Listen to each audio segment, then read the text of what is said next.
Hey,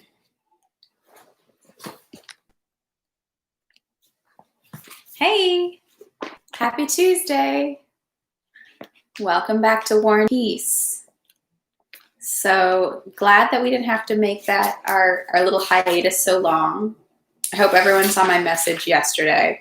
It was a sort of a shitty last minute message, but I'm glad to be back today with more War and Peace.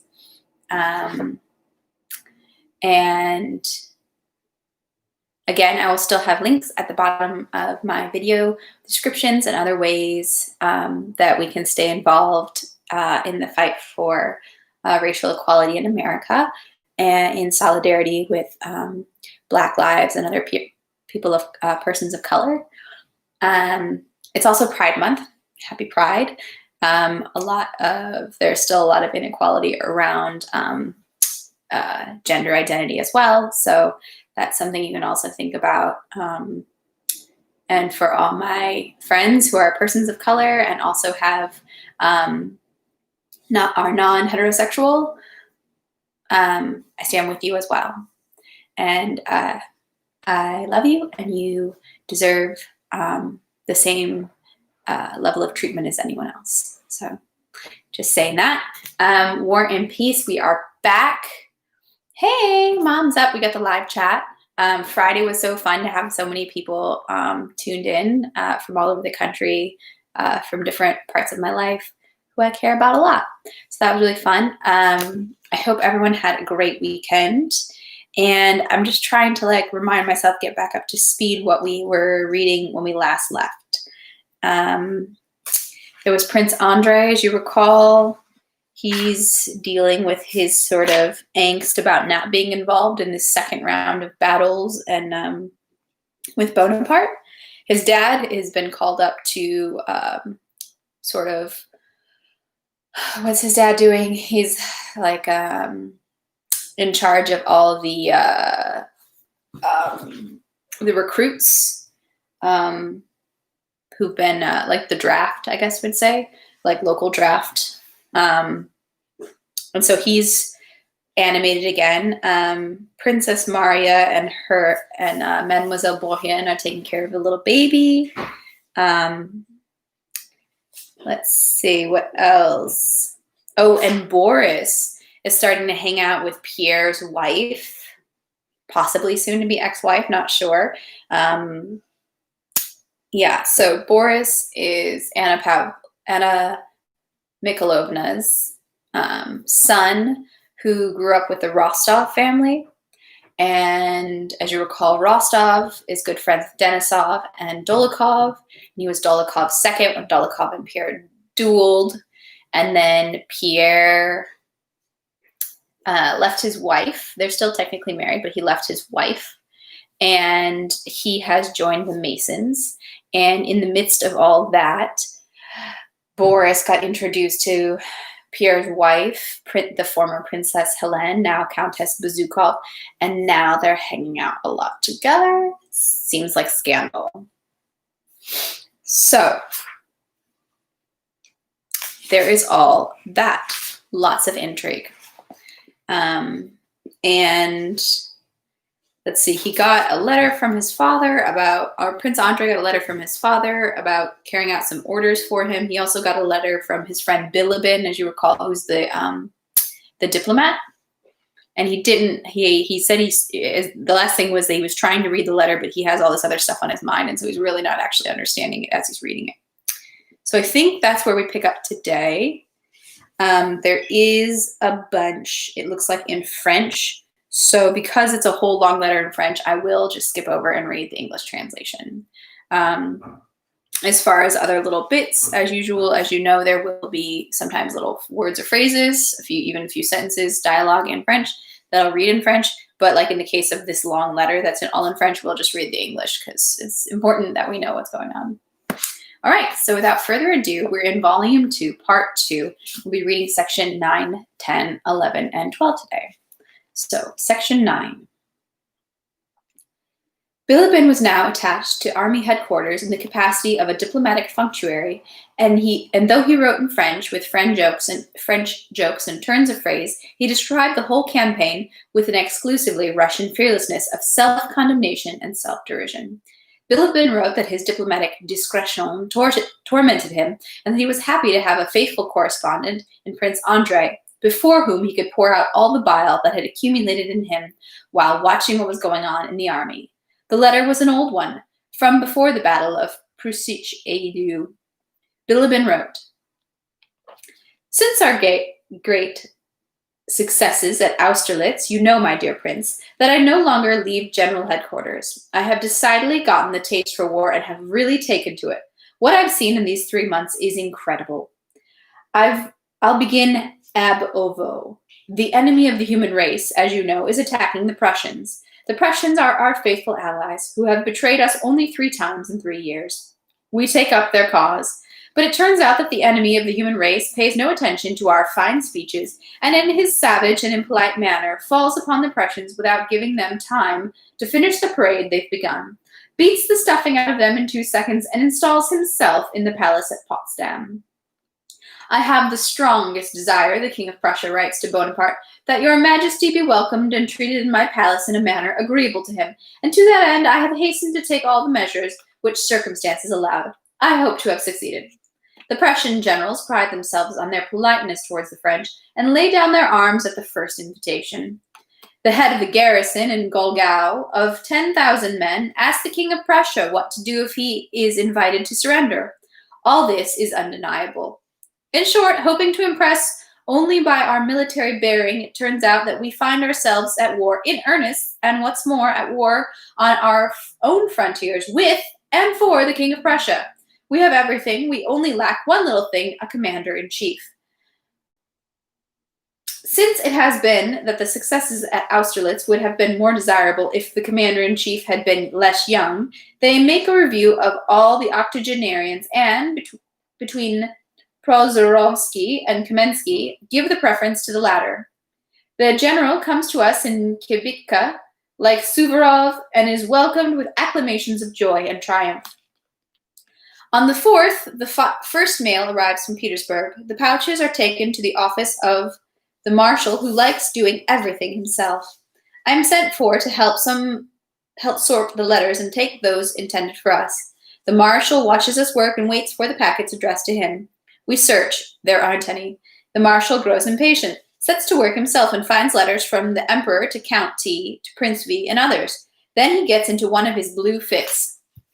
He breathes fire and flame on everyone, seizes the letters, unseals them, and reads those the Emperor has addressed to others. He writes the famous order of the day to General Beningsen. I am wounded. I cannot mount a horse, and therefore cannot command an army. You have brought your crushed corps d'armée to Pultusk. Here it is, exposed, without firewood and without forage, and thus in need of help. Since you yourself were in touch with Count Buxhausen yesterday, thought should be given to retreating to our border, which should be done today.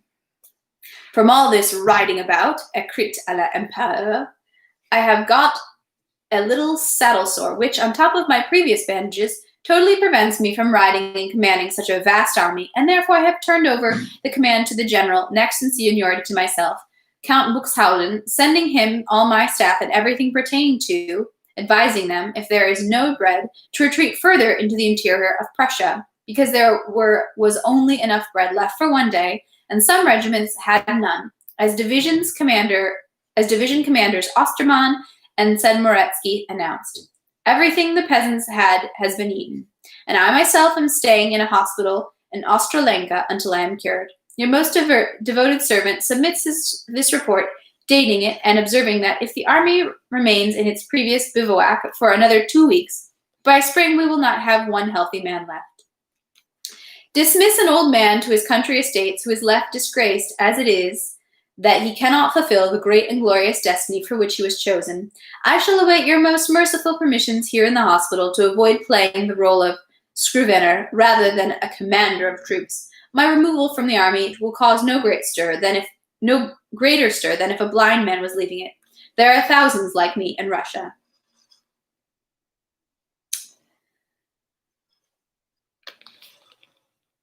Mm.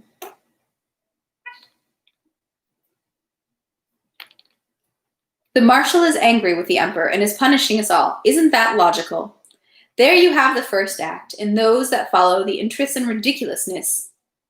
In those that follow, the interest and ridiculousness increase, as you might expect. After the marshal's departure, it turns out that we were in sight of the enemy and must offer battle. Buxhoughton is commander-in-chief by right of superiority, but General Benningsen is not of that opinion, the more so as it is he, with his corps, that is in sight of the enemy. He wants to profit from the occasion of battle, on his own hand, as the Germans say. He offers it. This is the Battle of Pultusk, which is considered to be a great victory, but which, in my opinion, is not one at all. We muftis have, as you know, a very nasty habit of deciding the winning or losing of a battle. He who retreats after the battle has lost it, that's what we say. And on that head we have lost the Battle of Pultusk. In short, we retreat from after the battle, but we sent a courier to Petersburg with news of victory, and the general does not yield up the chief command to Buxhoughton, hoping to receive from Petersburg the title of commander-in-chief in recognition of his victory. During this interregnum, we begin an excessively interesting and original plan of maneuvers. Our aim does not consist, as it should, of evading or attacking the enemy, but solely of evading General Buxhoughton, who, by right of seniority, should be our chief. We pursue this goal with so much energy that in crossing a river that is not fordable, we burn our bridges to separate ourselves from the enemy, who for the moment is not Bonaparte, but Buxhoughton. General Buxhoughton was nearly attacked and taken by superior enemy forces because one of our pretty maneuvers that saved us from him. Buxhoughton pursues us, we slip away.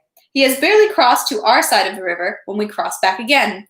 In the end, our enemy Buxhoughton catches us and attacks us. The two generals become angry. There is even a challenge of a duel on Buxhoughton's part and an attack of epilepsy on Benningsen's part. But at the critical moment, the courier who brought the news of our victory at Pultusk brings us from Petersburg our nomination as commander-in-chief, and the first enemy, Buxhoughton, is sunk.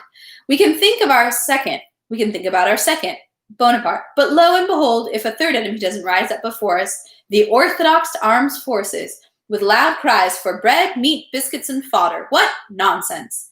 The stocks are empty, the roads are impracticable. The orthodox armed forces start looting, and in a way of which the last campaign cannot give you the least idea. Half the regiments form free bands, which roam the countryside, putting everything to fire and sword. The inhabitants are utterly ruined. The hospitals overflow with sick. There is famine everywhere. Twice General Headquarters has been attacked by bands of looters, and the commander-in-chief has asked for a battalion to drive them away. In one of those attacks, they carried off my empty trunks and my dressing gown. The emperor wants to give the heads of the divisions the right to shoot the looters, but I'm very much afraid that this will oblige one half of the army to shoot the other. Prince Andrei had been reading with his eyes alone, but then, involuntarily, though he knew how far Bilibin was to be trusted, became more and more interested in what he was reading. Having read to this point, he crumpled the letter and threw it down. It was not what he read in the letter that made him angry. What made him angry was that the life there, now foreign to him, could excite him. He closed his eyes, rubbed his forehead with his hand as if driving away all concern for what he had read, and began listening to what was happening in the nursery. Suddenly, he seemed to hear some strange sounds behind the door. Fear came over him. He was afraid something had happened to the baby while he was reading the letter. He tiptoed to the door of the nursery and opened it. The moment he went in, he saw that the nanny was hiding something from him with a frightened look, and that Princess Maria was no longer by the crib. "My friend," he heard behind him what sounded like the desperate whisper of Princess Maria. As often happens after long sleeplessness and long anxiety, a groundless fear came over him. It occurred to him that the baby had died. Everything he saw and heard seemed to confirm his fear. "It's all over," he thought, and cold sweat broke out on his forehead. Bewildered, he went over to the crib, certain that he would find it empty, that the nanny was hiding the dead baby. He opened the curtain, and for a time his frightened, unfocused eyes could not find the baby. At last he saw him. The red-cheeked boy lay sprawled over the crib, his head lower than the pillow, smacking and moving his lips in his sleep, and breathing regularly. Prince Andrei, on seeing the baby, was as glad as if he had already lost him. He bent down, and as his sister had taught him, tested with his lips whether the baby had a fever. The tender forehead was moist. He touched it with his head. He touched his head with his hand. Even the hair was wet. The baby had sweated so much. Not only had he not died, but it was obvious now that the crisis was past and that he was getting well. Prince Andrei wanted to snatch up, to squeeze, to clutch to his heart this helpless little being. He did not dare do it. He stood over him, gazed at his head, his arms, his leg outlined under the blanket. He heard a rustling beside him, and some shadow appeared under the canopy of the crib. He did not turn, and gazing at the baby's face, kept listening to his regular breathing. The dark shadow was Princess Marya, who had come over to the crib with inaudible steps, raised the canopy, and lowered it behind her. Prince Andrei recognized her without turning to look and reached his hand towards hers. She pressed his hand. "He's been sweating," said Prince Andrei. "I was coming to tell you that." The baby stirred slightly in his sleep, smiled, and rubbed his forehead with the pillow. Prince Andrei looked at his sister. Princess Marya's luminous eyes, in the dim half-light of the canopy, glistened more than usual from the happy tears that welled up in them. Princess Marya leaned toward her brother and kissed him, catching slightly in the canopy of the crib. They shook their fingers at each other and stood a little longer in the dim light of the canopy, as if reluctant to part with that world in which the three of them were separated from everything on earth. Prince Andrei was the first to leave the crib, his hair tangling in the muslin of the canopy. "Yes, this is the one thing left to me now," he said with a sigh. Yeah, different share today. As you recall, Prince Andrei's son was quite sick. So sorry, that section was a little confusing because it was all basically Bilibin's letter. And included in it were the letter that the one marshal read that was from a different general. But I think hopefully you basically got the gist of what was going on. Section 10. Soon after he was received into the Brotherhood of the Masons, Pierre left for the province of Kiev, where the greater part of his peasants were, with a full set of instructions he had written out for himself about what he was to do on his estates. On reaching Kiev, Pierre summoned all his stewards to the main office and explained his intentions and wishes to them. He told them that the measures would immediately be taken for the complete liberation of the peasants from bondage, that meanwhile the peasants should not be overburdened with work, that women with children should not be sent to work, that the peasants should be given assistance, that punishment should be administered oratorily, not corporally, and that there should be oratorily and not corporally, and that there should be hospitals, almhouses, and schools in each village. Some of the stewards, there were half-literate managers among them, listened fearfully, taking what he said to imply that the young count was displeased with their stewardship and their concealing of money. Others, after the first fright, were amused by Pierre's lisp and the new words they had never heard before. A third group simply took pleasure in hearing how the master spoke. A fourth, the most intelligent, the head steward among them, understood from his speech how they ought to treat the master in order to achieve their own aims. The head steward expressed great sympathy with Pierre's intentions, but he observed that, besides these transformations, it was generally necessary to take care of things, which were Zhukov's enormous wealth. Ever since Pierre had received it, he had received, so it was said, a yearly income of 500,000. He had felt himself much less rich than when he had received his 10,000 from the late count. In general terms, he was vaguely aware of the following budget. Around 80,000 was paid to the council for all the estates. Around 30,000 went to the upkeep of the suburban Moscow estate, the Moscow house, and the princesses. Around 15,000 was distributed in pensions, and the same amount to charitable institutions. 150,000 was sent to the countess for her expenses. Around 70,000 was paid as interest on debts. The building of a new church, already begun, had been costing around 10,000 over the past 2 years. The rest, around 100,000, got spent, he did not know how, himself, and he was obliged to borrow almost every year. Besides that, every year the head steward wrote now about fires, about poor harvests, now about the necessity of rebuilding mills and factories. And so the first thing facing Pierre was that for which he had the least ability or inclination, business matters. Every day, Pierre busied himself with his head steward. He had felt that his busying did not move things one step forward. He felt that his busying went on independently of things, that it did not mesh with things and did not make them move. On the one hand, the head steward, presenting things in the worst light, showed Pierre the necessity of paying off debts and undertaking new work, using serf labor, to which Pierre would not agree. On the other hand, Pierre demanded to start the business of liberation, against which the steward advanced the necessity of first paying the debt to the Trust Council, and hence the impossibility of speedy liberation. The steward did not say it was completely impossible. To achieve that goal, he suggested selling the woodlands in the Kostroma province, selling the bottomlands and the Crimean estate. But all these operations, as the steward spoke of them, became bound up with such a complexity of process of lifting prohibitions, requesting permissions, and so on, that Pierre was at a loss and only said to him, "Yes, yes, do that." Pierre did not have the practical tenacity that would have given him the possibility of undertaking the business directly, and therefore he did not like it, and only tried to pretend to the steward that he was occupied with it. When the steward tried to pretend to the count that he considered this occupation quite useful for the master and inconvenient for himself. In the big town, acquaintances turned up. Strangers hastened to make the acquaintance and greet cordially the newly arrived rich man, the biggest proprietor in the province. Temptations in connection with Pierre's main weakness, the one he had confessed when he was being received into the lodge, were so strong that Pierre could not resist them. Again, whole days, weeks, months of Pierre's life passed by, taken up with soirees, dinners, lunches, balls, giving him no time to recover his senses, just as in Petersburg. Instead of the new life Pierre had hoped to lead, he still lived the same life as before, only in different surroundings. Of the three precepts of masonry, Pierre realized that he was not fulfilling the one which required every mason to be an example of the moral life. Of the 7 virtues, he was totally lacking in 2, good character and the love of death. He comforted himself by thinking that he was fulfilling another virtue instead, the setting to rights of the human race, and had other virtues, love of his neighbor, and especially generosity. In the spring of 1807, Pierre decided to go back to Petersburg. On the way back, he intended to visit all his estates and personally ascertain what of all he had prescribed had been done, and what the situation now was of the people whom God had entrusted to him and whose benefactor he was trying to be.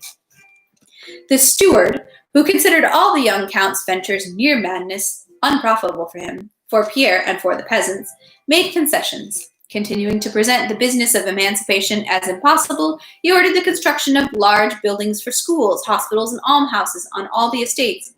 Had receptions prepared everywhere for the master's arrival, not sumptuously festive, which he knew Pierre would like, but of religious thanksgiving with icons and bread and salt.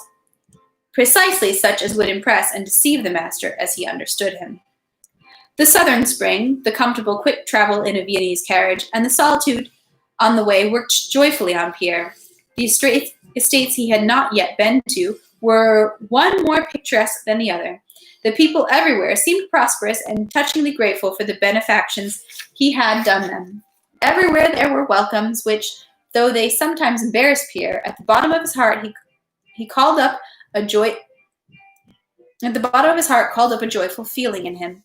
In one place, the peasants offered him bread and salt and the icon of Peter and Paul, and asked his permission, in honor of his patron saints, Peter and Paul, as a sign of love and gratitude for his benefactions, to build a new chapel in the church at their own expense. In another place, he was met by a woman with nursing babies, who thanked him for their deliverance from hard work. On a third estate, he was met by the priest with a cross, surrounded by children whom, thanks to the count, he was instructing in reading, writing, and religion. On all the estates, Pierre saw with his own eyes stone buildings under construction or already constructed according to the same plan, to serve as hospitals, schools, and almshouses, which were to be opened in a short time. Everywhere, Pierre saw the steward's reports on the reduction of the corvée compared to the previous norms, and heard touching thanks for it from deputations of peasants in blue caftans. Pierre did not know that the village where he was offered bread and salt, and where a chapel to Peter and Paul was being built, was a market village with a fair on St. Peter's Day, that the chapel had been begun long ago by the wealthy peasants who were the ones that welcomed him, and that 9/10 of the peasants in the village were completely destitute. He did not know that since, on his orders, the women with nursing babies were no longer sent to do corvée, that these same women had to do still harder work on their own land. He did not know that the priest who met him with the cross burdened the peasants with his exactions, and that the pupils gathered around him had been sent off with tears by their parents and were being bought back for large sums of money. He did not know that the stone buildings were constructed to plan by his own workers and increased their corvée, which was only reduced on paper. He did not know that where a steward showed him in the books that the quintette had been reduced by a third as he had ordered, the corvée had been augmented by half. Therefore, Pierre was delighted by his visits to the estates and returned fully to the philanthropic state of mind in which he had left Petersburg, and wrote rapturous letters to his mentor brother, as he called the Grand Master. How easy it is, how little effort it takes to do so much good, thought Pierre, and how little we care about it. He was happy with the gratitude shown him, but ashamed as he received it. This gratitude reminded him how much more he could do for these simple, good people. The steward, a very stupid but cunning man, understood the intelligent but naive Count perfectly, and played with him as with a toy. When he saw the effect these prearranged receptions had on Pierre, he addressed him more resolutely with arguments about the impossibility, and above all, the needlessness of emancipating the peasants, who were perfectly happy even without that. In his heart of hearts, Pierre agreed with the steward that it was hard to imagine happier people, and that God knows what awaited them in freedom. Yet Pierre insisted, albeit reluctantly, on what he considered right. The steward promised to put all his powers to use in fulfilling the Count's will, clearly understanding that the Count not only would never be able to check on whether all the measures had been taken for selling the woodlands and estates, so as to pay off the council, but would probably never ask and never find out that the buildings constructed were standing empty, and that the peasants went on giving in work and money all that peasants gave other masters, that is, all they could.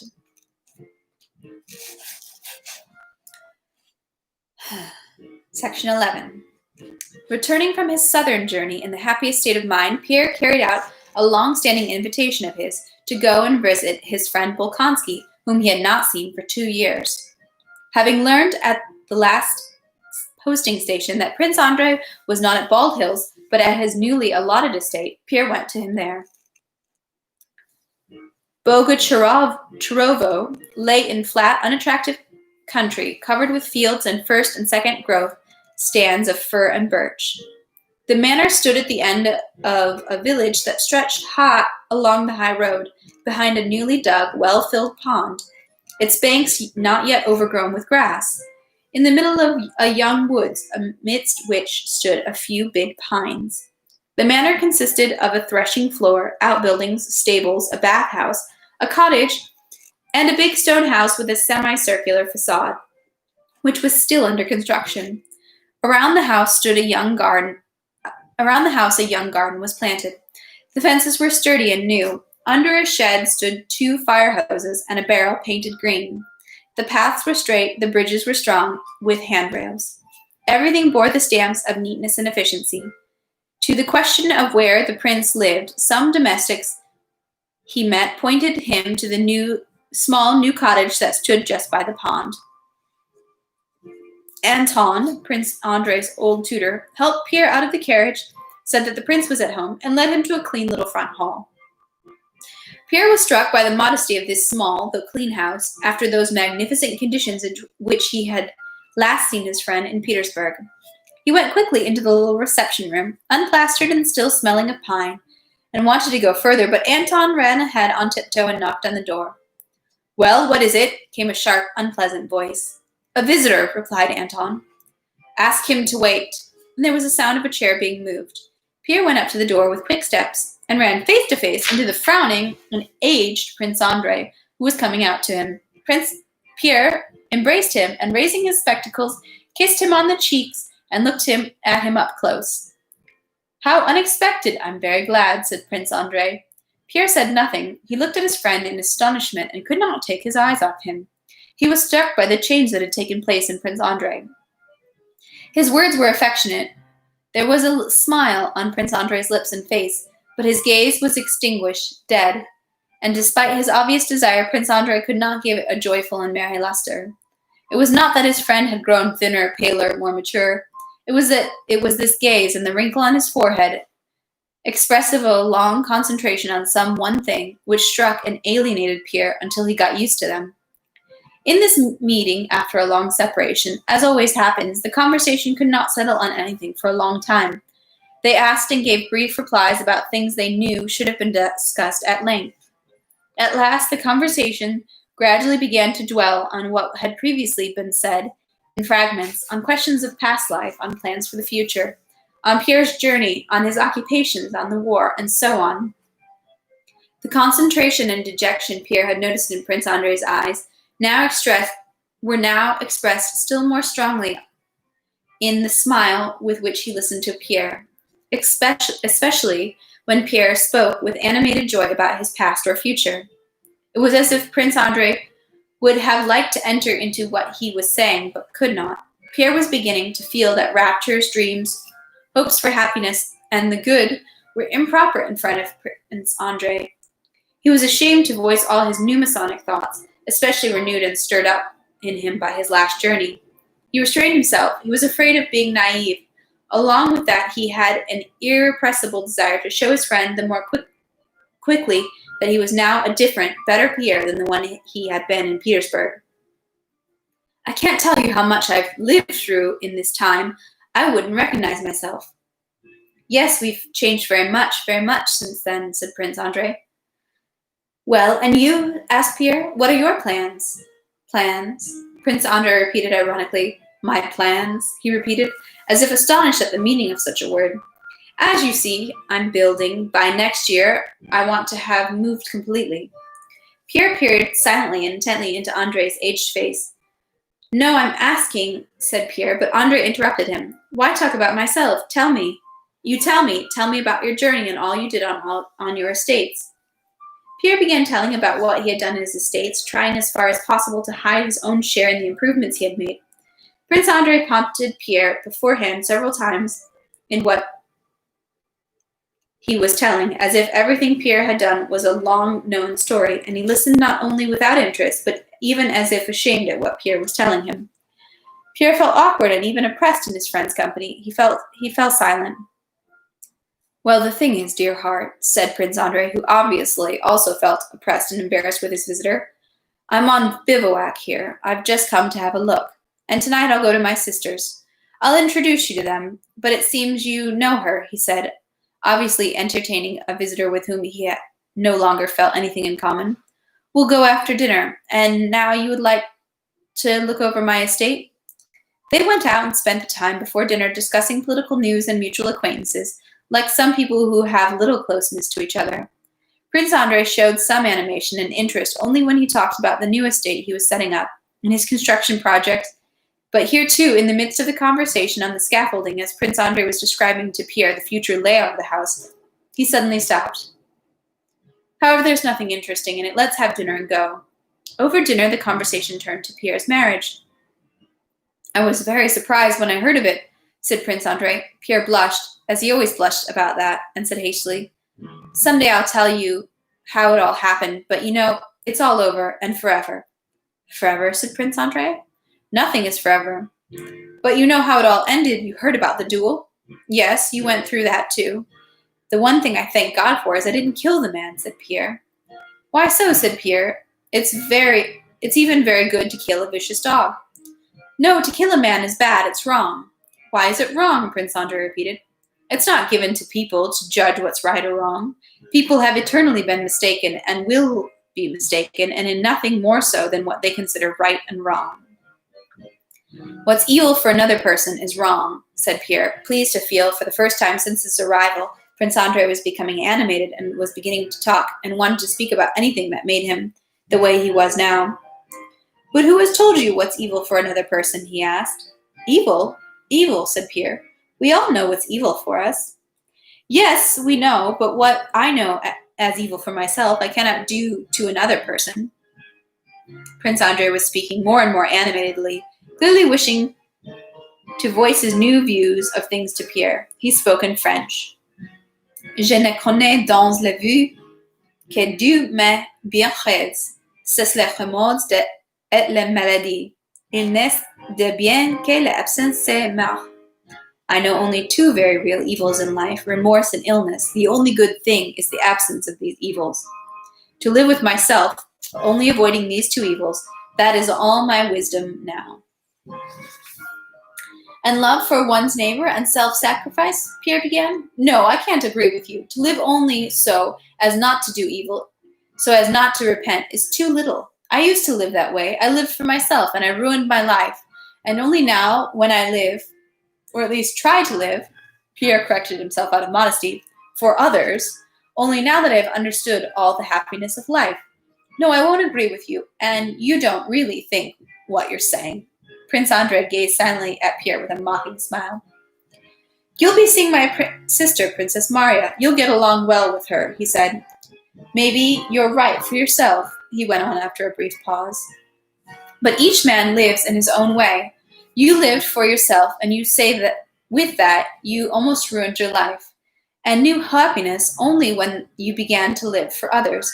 But I experienced the opposite. I used to live for glory. What is glory? The same as love for others, the desire to do something for them, the desire for their praise. So I lived for others and ruined my life, and not almost, but completely. And I've been at peace since I began living for myself alone. But how can you live for yourself alone? Asked Pierre, becoming heated. What about your son, your sister, your father? But they're the same as myself. They're not others, said Prince Andrei. And others, one's neighbors, les prochains, as you and Princess Maria call them, are the chief source of error. Kevin, look. He was clearly defying Pierre. You're joking, said Pierre, growing more and more animated. What error and evil can there be in my wishing, though fulfilled very little and poorly, my wish to do good, and in my doing at least something? What evil can there be if those wretched people, our peasants, people like us, who grow up and die with no other notion of God and truth than an icon and a meaningless prayer, are taught comforting beliefs about the future life, retribution, reward, comfort? What evil and error are there if people are dying of disease without any help, when it's so easy to get them help materially, and I can give them a doctor and a hospital and a shelter for the aged? And isn't it a palpable, unquestionable good if a peasant or a woman with a baby has no peace day or night, and I give them rest and leisure? Said Pierre, hurrying and lisping. And I've done that, though poorly, though very little. I've done something to that end. So, and you won't convince me that that what I've done was not good, but you also won't convince me that you don't think so yourself. And above all, Pierre went on, this I know and know for certain, that the pleasure of doing good is the only certain happiness in life. Yes, if you put the question in that way, it's another matter, said Prince Andrei. I built a house and I cultivate a garden, and you build hospitals. Both can serve to pass the time, but what's right, what's good, that is for the one who knows all to judge, not for us. Well, you want to argue, he added, so let's argue. They left the table and sat on the porch, which took the place of a balcony. Well, let's argue then, said Prince Andrei. Schools, you say, he went on, raising a finger. Instruction, and so on. That is what you want to lead him out of his animal condition, he said, pointing to a moujik who had just took off his hat as he passed by, and give him moral needs. But it seems to me that the only possible happiness is animal happiness, and you want to deprive him of that. I envy him, and you want to make him into me, but without giving him my intelligence or my feelings or my means. Second, you say lighten his load, but in my opinion, physical labor is as much a necessity for him, as much a condition of his existence as mental labor is for you and me. You cannot not think. I go to bed past 2 o'clock. I have thoughts and can't sleep. I toss about. I don't fall asleep until morning because I'm thinking and cannot not think, as he cannot not plow or mow. Otherwise he'll go to the pothouse or fall ill. Just as I could not stand his terrible physical labor and would die in a week, so he would not stand my physical idleness. He'd grow fat and die. Third, what was it you said? Prince Andrei raised a third finger. Ah, yes, hospitals and medicine. He has a stroke, he's dying, but you let his blood, you cure him, and he'll go around crippled for another 10 years, a burden on everyone. It's far more simple and easy for him to die. Others will be born, and there's a lot of them as it is. You might be sorry to lose an extra worker. That's how I look at him. But no, you want to cure him out of love for him. He doesn't need that. Besides, what is this fantasy that medicine has ever cured anybody? Killed, yes, he said, frowning spitefully and turning away from Pierre.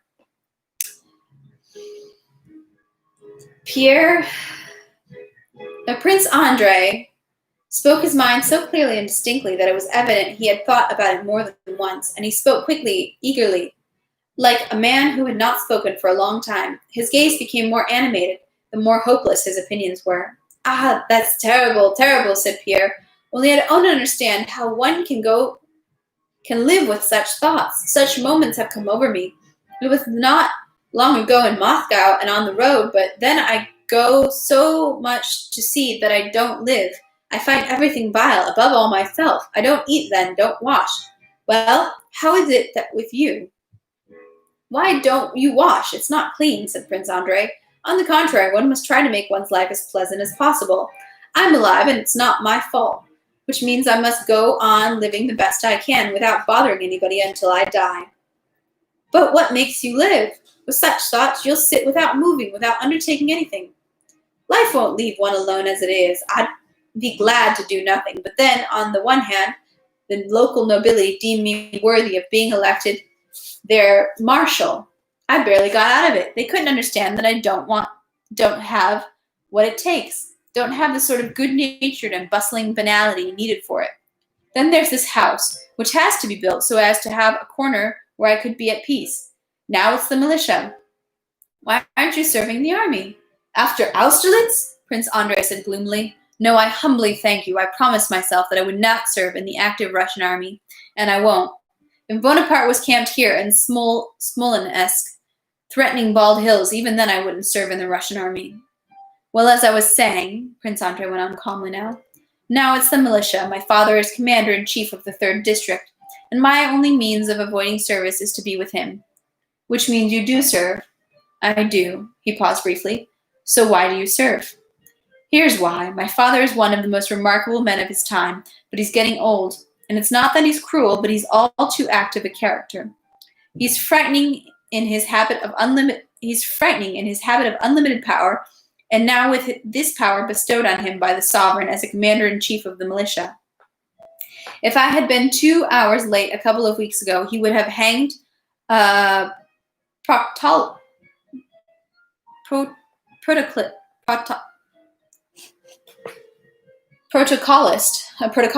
in Yuknovo, Prince Andre said with a smile.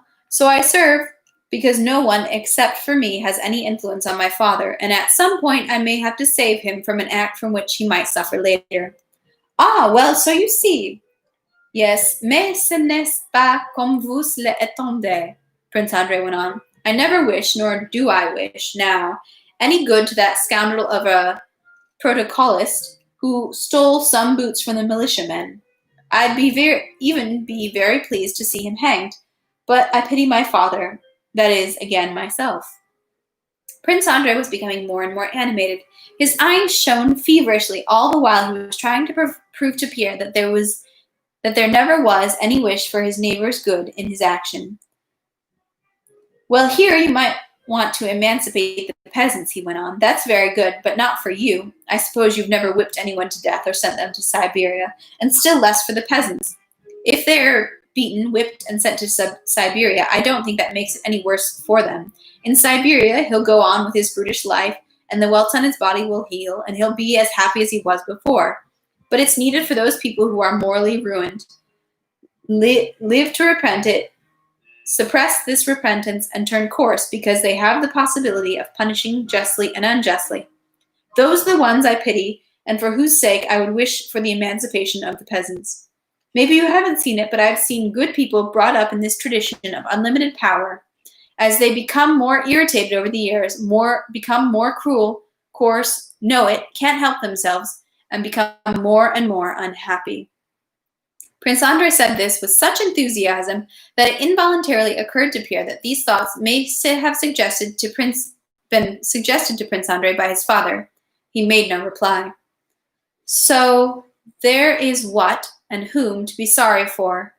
Human dignity, peace of conscience, purity, and not their backs and heads, which, however you might whip them and shave them, will still remain the same backs and heads. No, no, 1,000 times no, I'll never agree with you, said Pierre. Section 12. In the evening, Prince Andrei and Pierre got into a carriage and drove to Bald Hills. Prince Andrei, glancing at Pierre, broke the silence from time to time with speeches which proved that he was in a good state of mind. Pointing to the fields, he told him about his improvements in management. Pierre was gloomily silent, answered monosyllabically, and seemed to be immersed in his own thoughts. Pierre was thinking about Prince Andrei, that he was unhappy, that he was mistaken, that he did not know the true light, that Pierre had come now to his aid, to enlighten him and raise him up. But as soon as Pierre thought of how and what he was going to do, he had the feeling that Prince Andrei would discredit his entire teaching with a single word, a single argument, and he was afraid to begin, afraid to expose his favorite sacred thing to the possibility of ridicule. No, why do you think, Pierre suddenly began, lowering his head and looking like a budding bull, why do you think that way? You shouldn't think that way. About what? Prince Andrei asked in surprise. About life, about man's purpose. It can't be. I thought the same. And do you know what saved me? Masonry. No, don't smile. Masonry is not a religion, not a ritual sect, as I also thought. Masonry is the best, the only expression of the best, the eternal sides of mankind. And he began to explain Masonry to Prince Andrei as he understood it. He said that Masonry is the teachings of Christianity, freed of state and religious fetters, the teachings of equality, brotherhood, and love. Only our holy brotherhood has real meaning in life. All the rest is a dream, said Pierre. Understand, my friend, that outside this union, everything is filled with lies and falsehood. I agree with you that an intelligent and good man has nothing left but to live out his life, like you, trying not only to not bother anyone, not to bother others, but adopt our basic convictions. Join our brotherhood. Give yourself to us. Let yourself be guided. You'll feel at once feel yourself as I did, as part of this huge invisible chain, the beginning of which is in heaven, said Pierre. Prince Andrei looked straight ahead, listening silently to Pierre's speech. A few times he asked Pierre to repeat words he had not heard because of the noise of the carriage. By a particular gleam that lit up in Prince Andrei's eyes, and by his silence, Pierre saw that his words were not in vain, that Prince Andrei would not interrupt him or laugh at what he was saying. They approached a flooded road, which they had to cross by ferry. While the horse and carriages were being loaded, they boarded the ferry. Prince Andrei, leaning his elbow on the rail, looked silently down the floodwater sparkling in the setting sun. Well, what do you think about that? Asked Pierre. Why are you so silent? What do I think? I've been listening to you. That is all so, said Prince Andrei. But you say, join our brotherhood, and we'll show you the goal of life and the purpose of man and the laws that govern the world. But who are we? Just people. How do you know everything? How is it that I alone do not see what you see? You see the kingdom of the good and the true on earth, and I don't see it. Pierre interrupted him. Do you believe in a future life? He asked. A future life? Prince Andrei repeated. But Pierre gave him no time to reply, took this repetition for a denial, and more so as he knew Prince Andrei's former atheistic convictions. You say you can't see the kingdom of the good and the true on earth. I don't see it either, and it can't be seen if you look at our life as the end of everything. On earth, I mean this earth, Pierre pointed to the fields, there is no truth. Everything is falsehood and evil. But in the universe, in the whole universe, there is the kingdom of the true. And we are now the children of the earth, but eternally children of the whole universe. Don't I feel in my soul that I take up a part of that huge, harmonious whole? Don't I feel that among the countless number of things in which the divinity, the higher power, whatever you like, is manifest, I make up one link, one step from lower being to higher? If I see clearly this ladder that leads from plant to man, then why should I suppose that this ladder, the lower end of which I do not see, is lost in the plants? Why should I suppose that this ladder stops with me and does not lead further and further to higher beings? I feel not only that I cannot disappear, as nothing disappears in the world, but that I will always be and always have been. I feel that besides me, above me, spirits live, and that in this world there is truth. Yes, that's Herder's teaching, said Prince Andrei, but that, dear heart, does not convince me. Life and death are what convince me. What convinces me is to see a being dear to you who is bound up with you, before whom you were guilty and hope to vindicate yourself. Prince Andrei's voice quavered and he turned away. And suddenly this being suffers, agonizes, and ceases to be. Why? It cannot be that there is no answer. And believe me, there is one. That is what convinces me. That is what has convinced me, said Prince Andrei. Yes, yes, said Pierre. And isn't that the same as what I'm saying? No. All I say is that what convinces one of the necessity of a future life is not arguments, but when one goes through life hand in hand with a person and suddenly that person disappears there into nowhere and you yourself stop before the abyss and look into it. And I did look. Well, that's just it. You know that there's a there and there's a someone. There is the future life. The someone is God. Prince Andrei did not reply. The carriage and the horses had long been led out on the other side and hitched up, and the sun was already half disappeared, and the evening frost had covered the pools by the crossing with stars. But Prince Andrei and Pierre, to the astonishment of the lackeys, coachmen, and ferrymen, were still standing on the ferry talking. If there is a God and there is a future life, then there is truth, there is virtue, and man's highest happiness consists in striving to attain them. We must live, we must love, we must believe, said Pierre, that we do not live only today on this scrap of earth, but have lived and will eternally, and will live eternally there, in the all. He pointed to the sky. Prince Andrei stood with his elbow resting on the rail of the ferry and listened to Pierre, who did not take his eyes off the red gleam of the sun on the blue floodwaters. Pierre fell silently. It was completely still. The ferry had long been moored, and the only waves of the current and only the waves of the current lapped with a faint sound against the ferry's bottom. It seemed to Prince Andrei that the splash of the waves made a refrain to Pierre's words, saying, "It's true, believe it." Prince Andrei sighed. With a luminous, childlike, tender gaze looked into the flushed, rapturous face of Pierre, who still felt timid before his superior friend. "Yes, if only it were so," he said. "Anyhow, let's go and get in," Prince Andrei added, and stepping off the ferry, he looked at the sky Pierre had pointed to, and for the first time since Austerlitz, he saw that high, eternal sky he had seen as he lay on the battlefield. And something long asleep, something that was best in him, suddenly awakened, joyful and young in his soul. This feeling disappeared as soon as Prince Andrei re-entered the habitual conditions of life, but he knew that this feeling, which he did not know how to develop, lived in him. The meeting with Pierre marked an epoch for Prince Andrei, from which began what, while outwardly the same, was in his inner world a new life. And that is the end of section 12. So we will pause there for today. Sorry, that was a bit of a rough section with all the different transitions of speech. Hopefully tomorrow it will be a little bit smoother, but it's not to be a surprise that there should be some challenge in reading this epic of a novel. So thank you all for joining me. Again, check out links in the bottom of the videos for ways you can also do good in your communities and in the fight for racial equality in America. And remember to stay safe and be loving to one another. And you can always check out the War and Peace playlist for any readings you might have missed. So thank you guys for tuning in today. I will see you tomorrow at 3.